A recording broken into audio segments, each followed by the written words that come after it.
पिछले वीडियो में हमने देखा था कि एलर्जिक राइनाइटिस में आईजीई का स्तर बढ़ जाता है। तो इस बढ़े हुए आईजीई स्तर को मापकर हम एलर्जिक राइनाइटिस की पहचान में मदद ले सकते हैं। हालांकि सिर्फ सीरम आईजीई के बढ़े हुए स्तर से डायग्नोसिस नहीं किया जा सकता है, क्योंकि अन्य स्थितियों जैसे इस्नोफिलिया, पैरासाइटिक इन्फेस्टेशन, एटोपिक डर्माटाइटिस या ब्रोंकियल एस्थमा में भी आईजीई का स्तर बढ़ सकता है। इसीलिए नेजल सिक्रीशंस या नेजल म्यूकोसा में आईजीई स्तर का बढ़ा हुआ मिलना ज्यादा स्पेसिफिक माना जाता है, क्योंकि यह लोकल एलर्जिक रिस्पॉन्स को दर्शाता है। सबसे सामान्य की जाने वाली जांच है स्किन प्रिक टेस्ट एसपीटी।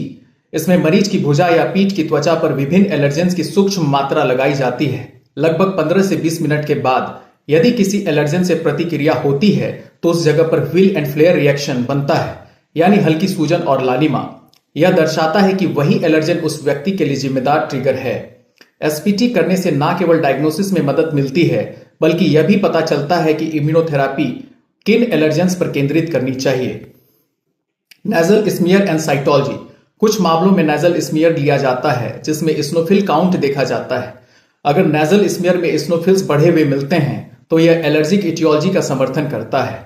इसे नेजल इस्नोफिलिया टेस्ट भी कहा जाता है।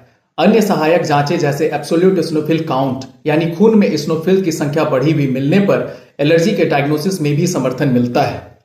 दोस्तों, अगली जांच है रास्ट यानी रेडियो एलर्जोसॉर्बेंट टेस्ट, जो किसी स्पेसिफिक एलर्जेन के प्रति बनने वाली आईजीई एंटीबॉडीज को पहचानती है। आजकल इसका आधुनिक और अधिक सटीक रूप इम्यूनोकैप टेस्ट कहलाता है।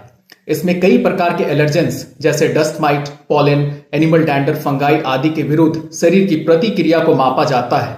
इससे पता चलता है कि मरीज को कौन कौन से एलर्जेन से संवेदनशीलता है और उसी के अनुसार एलर्जेन अवॉइडेंस तथा इम्यूनोथेरेपी की योजना बनाई जा सकती है। दोस्तों, एलर्जिक राइनाइटिस के सही निदान के लिए ईएनटी विशेषज्ञ की सलाह बहुत जरूरी होती है, क्योंकि ईएनटी डॉक्टर आपके नाक के अंदर की गहराई तक एंडोस्कोपी के जरिए जांच करते हैं और बीमारी की असली स्थिति को पहचानते हैं।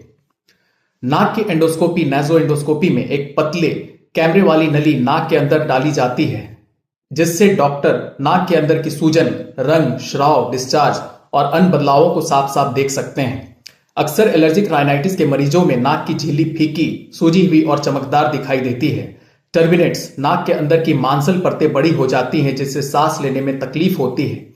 कभी कभी पतला पानी जैसा स्राव या चिपचिपा बलगम दिखाई देता है और लंबे समय से चलने वाले मामलों में छोटे छोटे पॉलिप्स भी बन जाते हैं।